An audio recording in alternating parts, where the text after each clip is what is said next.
Dando continuidade aqui ao nosso cineclube, hoje nós temos uma presença ilustre aí do cineasta João Batista de Andrade.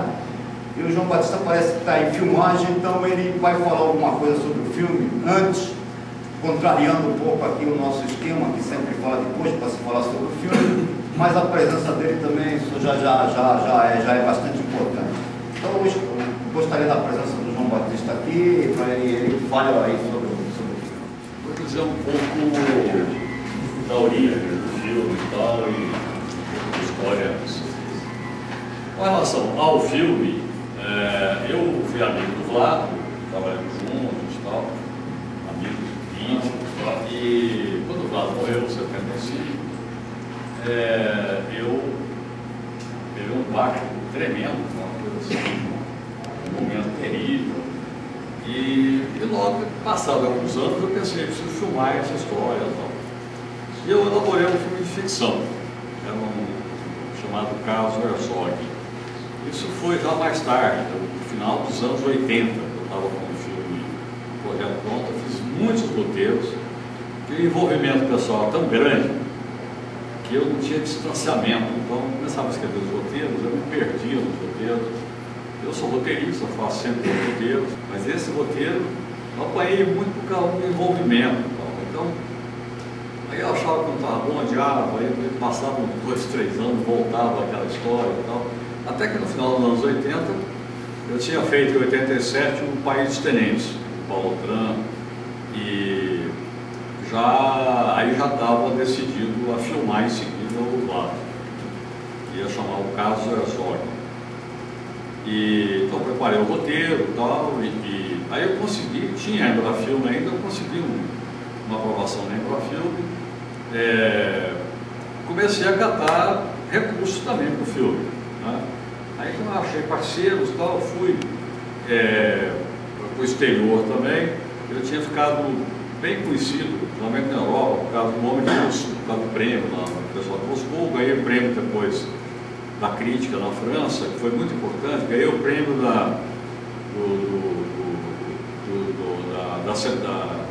da crítica na Europa, que elege os 10 melhores filmes, onde eu estava. Já tinha estado no Doramundo no ano anterior. Tal. Então eu estava no momento, o nome é muito bom. O País dos Tenentes tinha ido muito bem na Europa, circulou muito e tal, Próxima Vítima. E eu consegui uma coprodução em Portugal, e era dólar, era 100 mil dólares. Eu consegui uma coprodução com a TV espanhola, que era 150 mil dólares. Consegui uma aprovação no Channel 4 de Londres, que era mais 100 mil dólares, que é uma pré-venda. E um coprodutor, iugoslavo, na época Iugoslávia, que filmaria, que produziria a parte da infância do Vlado, que o Vlado era iugoslavo. E havia então o coprodutor que ia produzir essa parte da Segunda Guerra Mundial lá na Iugoslávia. Não era mole, era uma coisa pesada. E aí tudo pronto, e o Collor veio e bloqueou todo o dinheiro do filme. Acabou com a Embrafilme e bloqueou todo o dinheiro que eu tinha conseguido no Brasil, em 1990, e eu perdi o filme. Tive que fazer um distrato com Portugal, com Espanha, com o produtor iugoslavo, desistir do Channel 4, tal. Foi uma coisa assim terrível. Acabou com a minha carreira. Eu estava numa carreira em ascensão. O filme já estava com um prospecto, com material de divulgação feito em Cannes naquele ano, porque tinha uma distribuição internacional. Então, no auge da minha carreira, acabou minha carreira. Eu fui lá para baixo, eu não tinha como fazer um curta-metragem. Tinha acabado. Aí, tanto é que eu fui embora de São Paulo, me auto-exilei, fui para o interior do Brasil, fiquei numa cidadezinha pequenininha durante anos. Interior de Goiás, lá no sudoeste de Goiás, fim do mundo mesmo. Então, fiquei lá sozinho vários anos. Até que não aguentei, comecei a escrever cinema e fui voltando devagarzinho em 96. Mas eu fiquei 9 anos sem filmar nessa história. Bom, então ficou aquela coisa. Eu tinha que fazer o filme do lado e nada, não consegui fazer. Então. Mas retomei o cinema. O recomeço é muito difícil, principalmente num país que tem muita renovação, como o Brasil.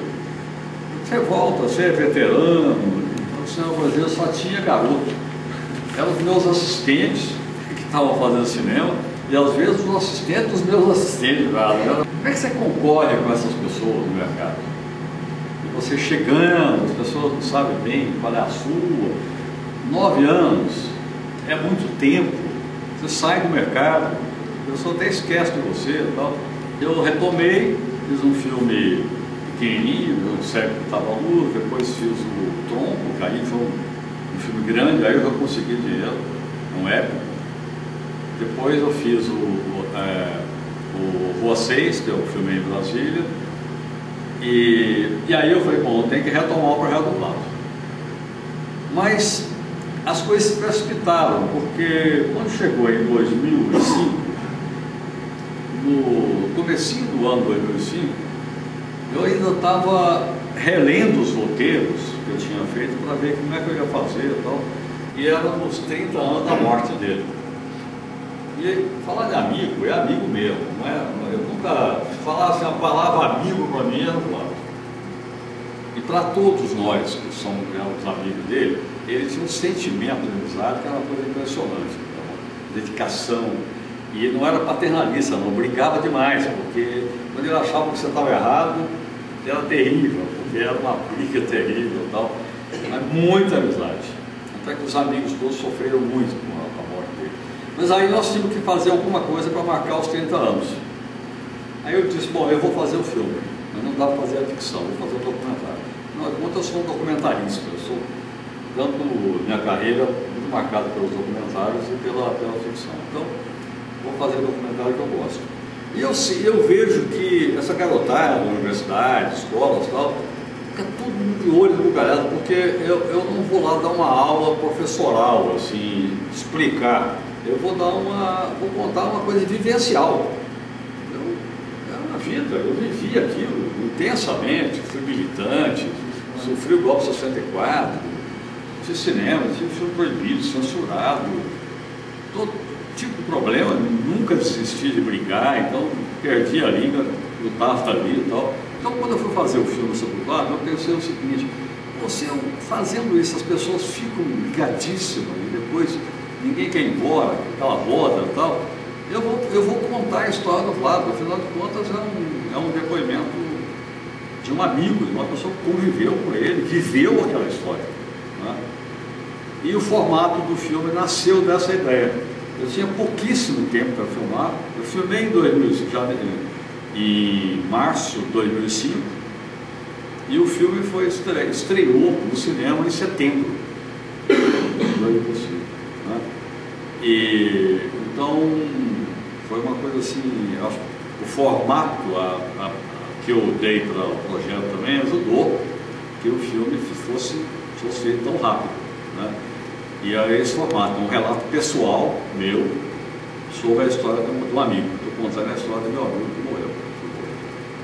Então o filme é isso, é um filme muito pessoal, muito particular, me emociona muito. E falar do Vlado sempre emociona demais. Teve uma época que eu disse, pô, mas não é possível, muito babaquice, deixa eu parar com isso. A pessoa ia dar entrevista, eu estava falando lá, daqui a pouco eu estava engasgado. Isso agora, nada. Mas não tem jeito. Eu, por exemplo, estou agora assim meio. Não tem jeito, não tem como me livrar disso. É uma emoção, estou tomado por ela. Eu acho que vendo o filme, talvez eu dê para entender isso, de uma forma pessoal, em que eu fiz o filme, e também pela história dele, pelo que está contado no filme. Para isso, eu queria dizer a vocês, eu estou em filmar, eu estou fazendo um outro documentário, que é uma longa-metragem, enquanto preparo aí, estou esperando captar recursos para uma ficção, para ficar 2, 3 anos para captar aí, que é difícil.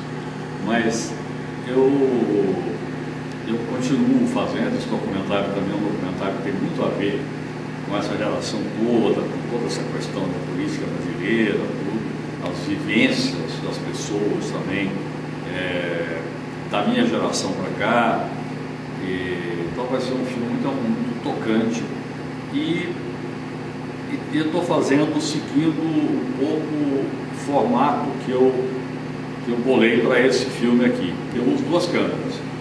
Eu aprendi a usar o digital, uso 2 câmeras mini DV, que são câmeras profissionais mini DV, muito boas.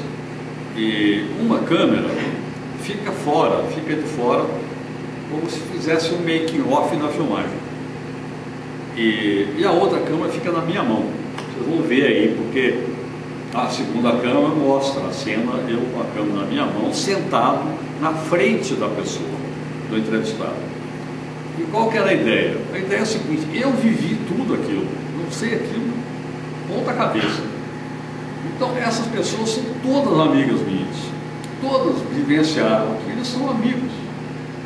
Então o que eu dizia para as pessoas? Olha, você não precisa me explicar nada. Então, o que eu quero é que você passe para as pessoas o que era viver aquilo. Então, eu quero que você me conte sentimentos do momento, como é que era viver, qual que era uma coisa muito confessional. Todos nós gostamos de você, ficamos felizes, todos nós gostamos dele, é ou não é? De sobrinha, de graça, a esperança que brilha, sabe que o show de todo artista tem que continuar.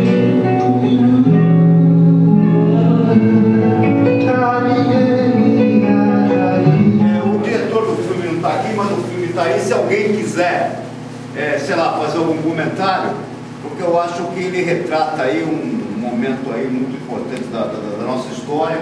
É um filme que pode lá ter seus problemas, até aí agora não sei se é um problema de cópia, não tem lá os pulos, mas como um documento, acho que como um documento histórico, ele é um negócio super válido, até muito emocionante. Sei lá, se alguém tiver alguma coisa aí para colocar, porque inclusive isso aí a gente está fazendo, aí está filmando o que está acontecendo.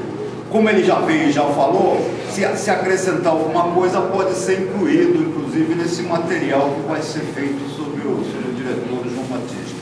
Está aqui o presidente do Sindicato de Jornalista, como a coisa enfoca muito o jornalismo, eu gostaria que ele, no pior das hipóteses, se ninguém tem mais a falar... Claro que eu tenho, pô. Mas vamos deixar o nosso amigo aqui do Sindicato de Jornalista dar algumas palavras aí a respeito, porque afinal tem muito a ver com a profissão dele.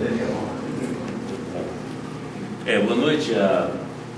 Inclusive, né, quando o João Batista estava elaborando esse filme, ele foi ao sindicato, a gente ajudou. Parece até que no final tem um agradecimento ao Sindicato de Jornalistas. O Aldálio Dantas, que apareceu dando depoimento, e inclusive naquela filmagem histórica lá da Catedral, era o presidente do sindicato em 1975. Ele tinha sido eleito no início de 1975, em março, e estava no primeiro mandato, quando aconteceu tudo isso. Então o Sindicato dos Jornalistas faz parte dessa história também, né? Ele acompanhou tudo isso, as reuniões, a organização do culto foi ideia que surgiu da diretoria do Sindicato dos Jornalistas, uma reunião do sindicato. Foram os diretores do sindicato que entraram em contato com todos os religiosos, aí, Dom Paulo, o Sobel, o reverendo Wright, para poder fazer essa organização. O Aldálio não contou nesse filme, mas ele me contou depois, quando ele soube da morte do Vlad, ele estava em Presidente Prudente, e também não conseguia voltar, porque não tinha como voltar, e segundo me disseram, ele voltou de Presidente Prudente para São Paulo, na cabine do piloto, porque não tinha lugar, não tinha assento para ele. Então nós ajudamos a construir esse filme, e em torno do Sindicato dos Jornalistas, muito dessa resistência democrática aconteceu. O auditório do Sindicato dos Jornalistas, já falei isso uma vez aqui também, teve um cineclube, Vladimir Herzog, e chama-se Auditório Vladimir Herzog, de modo que foi tudo isso que nós fizemos questão de vir aqui, né, exclusivamente, particularmente momento aqui no Cineclube para assistir, apreciar e conversar um pouco com vocês neste filme em particular. A gente sempre está aqui, né? Nós somos convidados para participar de vários eventos aqui, a gente agradece, mas neste particularmente acho que era quase que uma obrigação, né? A gente estar presente aqui, prestigiar o filme, prestigiar o Sindicato dos Artistas e todos vocês e participar de eventual debate, qualquer coisa que venha acontecer aqui. Eu acho que o Helena quer falar ao prêmio, não posso esquecer, manter lá, isso é necessário falar. Como eu disse, o Sindicato dos Jornalistas se envolveu nessa história em tal ponto que 3 anos depois, em 1978, foi criado o Prêmio Jornalístico Vladimir Herzog, de Anistia e Direitos Humanos. Na época, ainda havia os exilados e o prêmio saiu de uma ideia, de uma conversa com o Comitê Brasileiro de Anistia. Por isso, o Prêmio Vladimir Herzog de Anistia também, que mantém o nome até hoje, apesar de a gente saber que hoje não existem mais exilados, o prêmio mantém esse nome, como também uma alusão àquela época. E o prêmio esse ano comemora 30 anos. Esse filme foi feito quando o Vlado completou 30 anos do assassinato dele, e esse ano completa 30 anos e a 30ª edição do Prêmio Vladimir Herzog. Por isso que eu falei ali na saída que eu gostaria que o João Batista fosse um dos membros do júri na questão da imagem, que nós temos um prêmio para a imagem de cinema, imagem de TV sobre direitos humanos. Ele falou que vai pensar, se vocês derem um empurrãozinho dele, ele ajuda a gente também nessa 30ª edição do Prêmio Herzog. Tá? Obrigado, pessoal. Exatamente, naquele dia que houve a manifestação na Praça da Sé, que era o culto ecumênico, nós aqui no SATED, reunido, o grupo estava o Juca, que era o presidente, eu era da diretoria, e disse, vamos fechar e vamos todo para a Praça da Sé. Aí eu disse, não, eu fico aqui, não fechamos a porta do sindicato, eu fico tomando conta aqui do sindicato, porque se acontecer alguma coisa, sempre tem alguém na retaguarda para ver se tiver que fazer alguma coisa. Aqui no SATED, aqui no 4º andar, eu fiquei. Eu não fui para a Praça da Sé porque eu fiquei tomando conta do sindicato. Não, fecha a porta aqui e tal, não, deixa aberto. Eu entro lá um pouquinho. E foi que eu não participei lá na Praça da Sé, junto com. Estava lá o Cortez, estava o Juca, o Evilásio, o Pernambuco, o Maranhão, enfim. O pessoal está da diretoria na época. Naquele tempo, havia uma maioria silenciosa que surdamente murmurava pelo Brasil inteiro. Depois eu percebi, muitos anos depois, eu percebi que o Brasil inteiro, de norte a sul, fazia essa resistência silenciosa, murmurando um ao pé do ouvido do outro.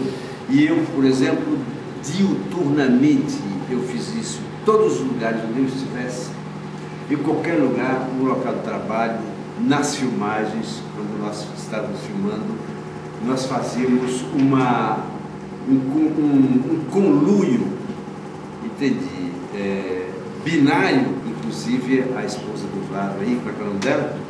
Clarice. A Clarice, realmente ela não podia saber, mas nós que vivíamos envolvidos assim no seio da multidão, nós sabíamos o que nós fazíamos.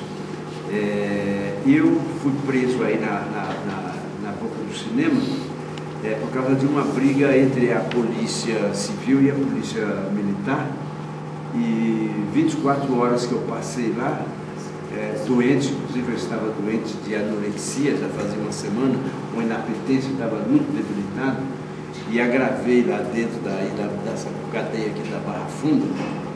E essa noite, essas 24 horas que eu passei lá, eu vi os horrores e o silenciamento que eles faziam de algumas vítimas lá dentro dessa cela aqui do DOPS.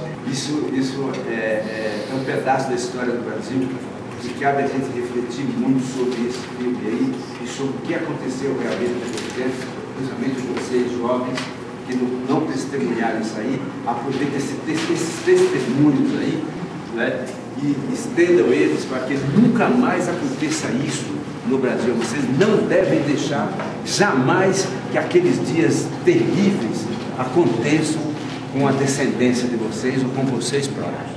É isso aí. Estamos na hora de encerrar, porque a gente tem um horário aqui, precisa recolher o material. Então a gente agradece a presença de todos.